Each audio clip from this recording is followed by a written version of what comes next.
Coming up today on This Is True Really News. We're doing more? Yeah, we're doing more. City billing gone awry, or RE. I can never decide which it is. I guess I'll just not worry about it then. Okay, now. Hang on. What? Hang on. What? You're welcome. Please like, subscribe, and follow This Is True Really News. If you want to leave a comment, leave it where you catch us. If you have a conundrum, a snark, a snippet, or a smattering of semantics, please send them to TITR@netradio.network. Suddenly I want a divorced hot dog.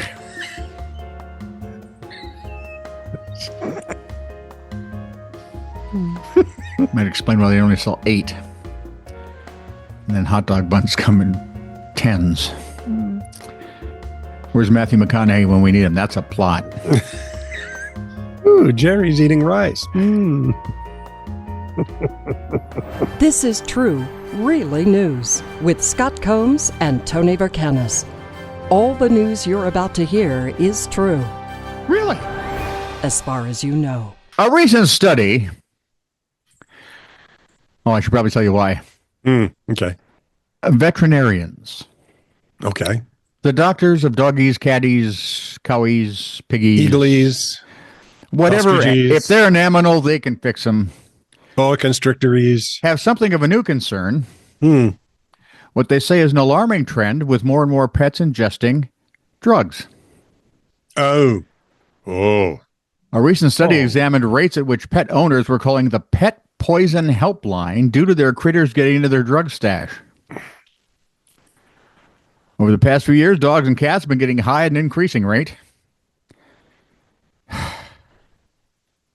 Well, you probably had them neutered, so I mean, come on. They got to do something. Look what it did for the sheep last week.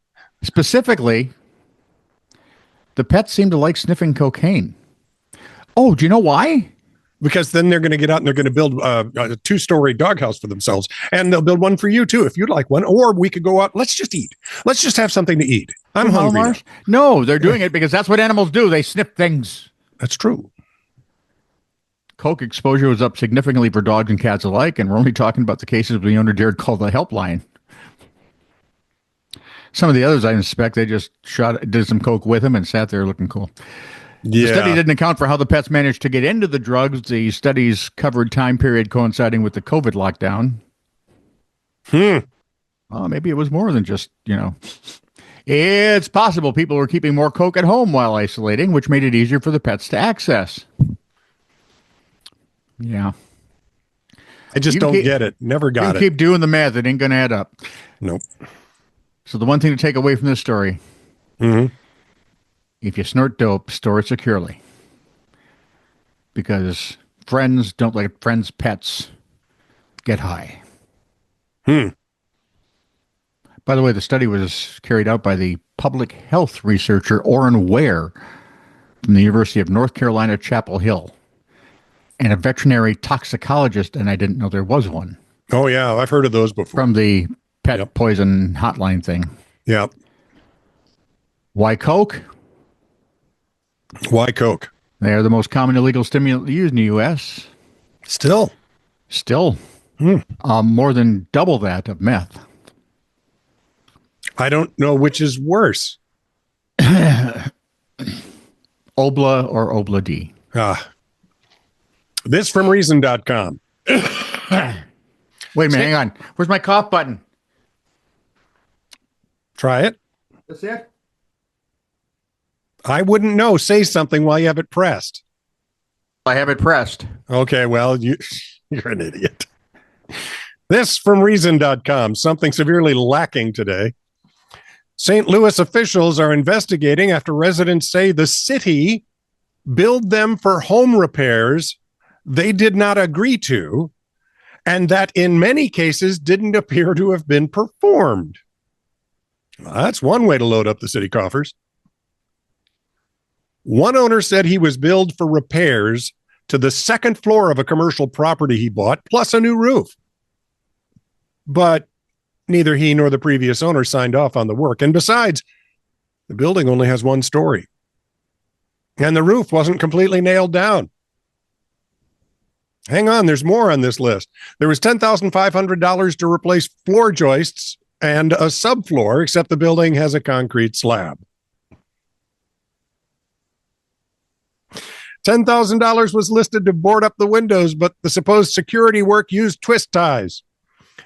There was also $18,000 for tuck pointing, a process that repairs or finishes mortar joints between bricks or stones, which is questionable according to the owner. The repairs are part of a federally funded effort to stabilize and rehabilitate privately owned buildings. See, this is why the government should not be in this business. There are so few businesses they should be in. But a local TV station found the company hired to do the work doesn't have a website. And for its business address, it lists an unmarked house where no one answered the door when reporters visited more than once.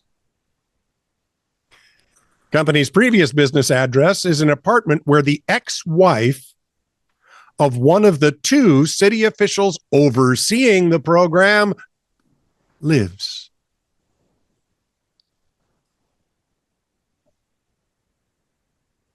I ain't no rocket therapist. But me sees a loophole. Me wondering. And I love this. I have wonders. Government might be the answer if it weren't for the fact that people run it, right? That's sort of like, trust the science, but you can't trust all the scientists. You have a problem. Wait a minute. You mean scientists even? You know, if you ever want to have fun, just go to the Google machine, the electric one this time.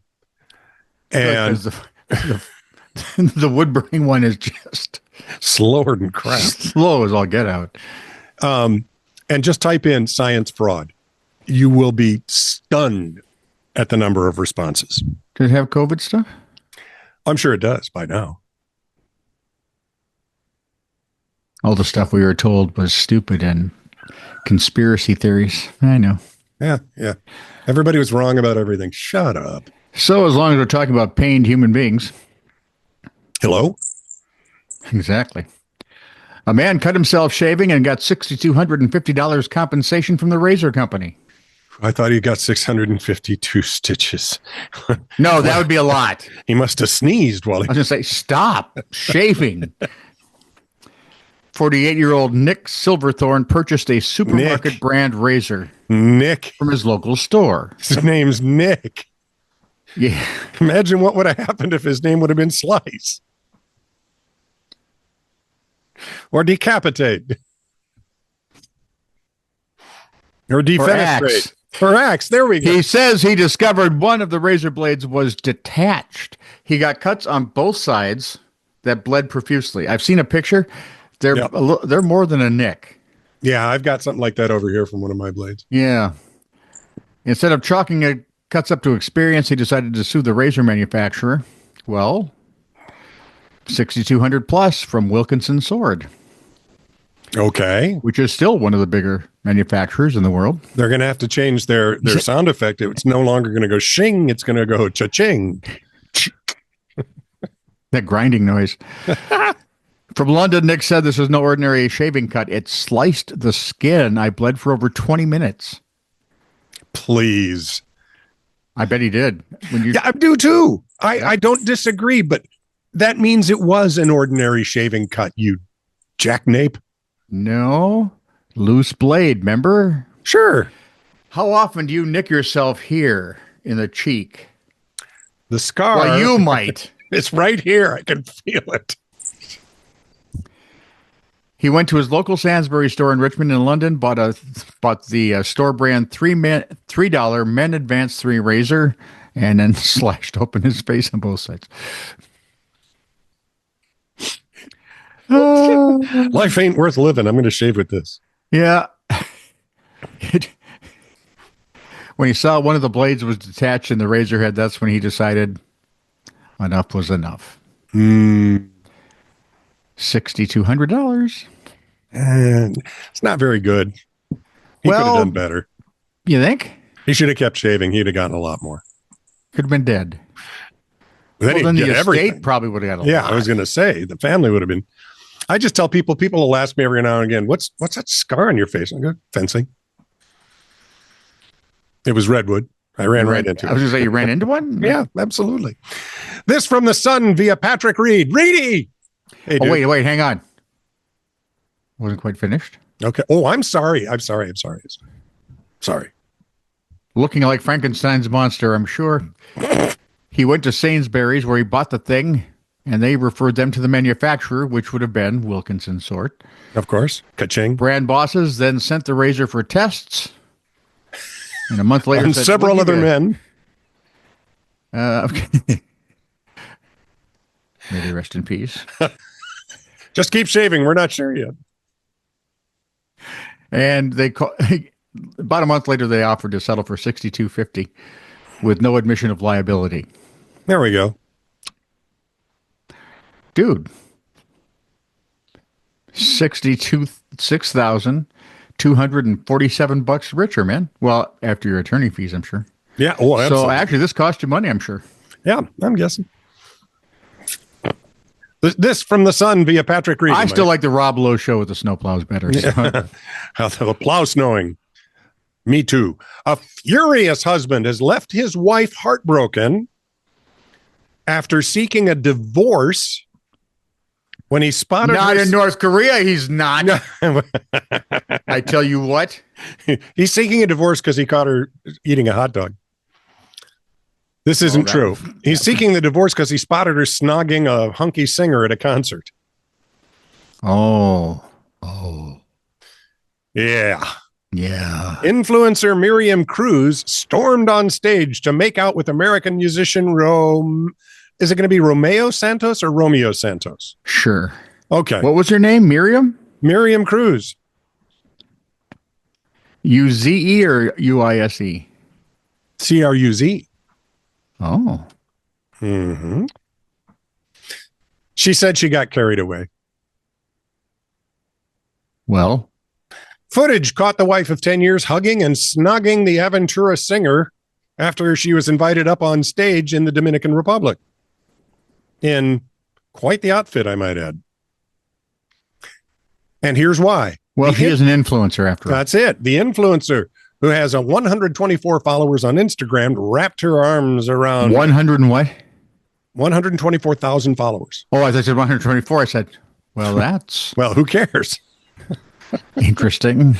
Wrapped her arms around Romeo, that guy, in a raunchy embrace before planting a kiss on his lips.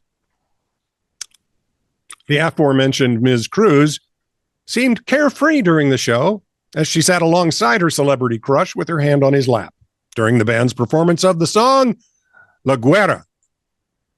The moment was caught by concert goers and posted online, which proved detrimental to Miriam's marriage. And thank you for the alliteration, whoever wrote this. Thank you. Her enraged partner decided to divorce Miriam after seeing the shock snog, but the influencer issued a public apology.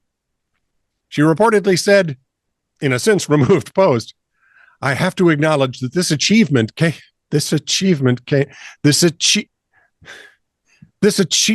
came at a very high cost. The breakup of my 10-year marriage. Achievement? Despite her marriage's dramatic breakdown, Miriam said the costly snog made her happy. Oh, man, they're right out in front of God and everyone. Her bizarre message added it was her long-awaited dream that she imagined for years, both awake and asleep. That's some apology. She added, for me, it's not just about admiring the artist, but also about valuing the great human being that he is. I have followed and admired him for a long time. Apparently. Wanting to throw my arms salaciously around him and smacker him up good on the face lips. Despite this, Miriam's message said she was overcome with deep sadness by the end of her marriage, but hoped the pair could stay amicable for their children. She added, from the bottom of my cold little heart, I am very sorry. Wait, I added something to that. Which part? Bottom? cold little. From the bottom of my heart, I am very sorry. It was never my intention to hurt you. It is not known whether the couple is officially filed for divorce. Well, one would think. You know, Unless here's the they have problem. friends in North Korea, then maybe they wouldn't. If your entire online persona and income is for you to have these sorts of, what do I want to call them, achievements? You don't want to call them that. Yeah, you're in the wrong business. Well, that's given. Right? Maybe it sounds like third-party prostitution if you catch my I was going to say, drift here. there are other places you could work. I kiss this guy and more people will log on, so I get more money. Yeah. I knew you'd like it. Nope. Not even a I'm little. beginning to agree with Kim Jong-un. And take that hot dog away from her. Euphemism? No. Doesn't make it any better. This is true, really news. Send email to TITR@netradio.network.